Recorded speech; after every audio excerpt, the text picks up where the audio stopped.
के एक आदमी को प्रेजेंट हाउस में मौत की सज़ा सुनाई गई। उस मौत की सज़ा में उसे बताया गया कि तुम्हें एक एनाकोंडा सांप से डसवाया जाएगा।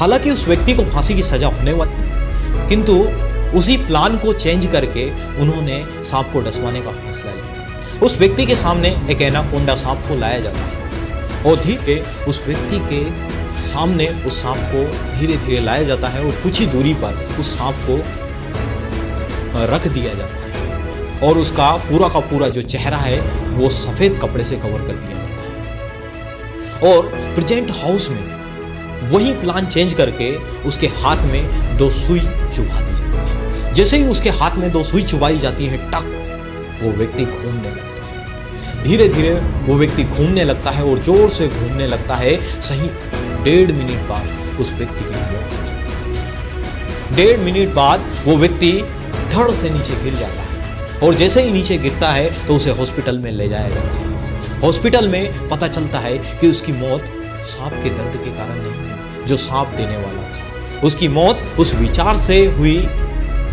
जो जहर आपके दर्द से खतरनाक था, उससे उसकी मौत हो गई। आपकी परिस्थिति आपको कभी बर्बाद नहीं करती। आपकी मनस्थिति आपकी परिस्थिति से पहले आपको बर्बाद कर देती है।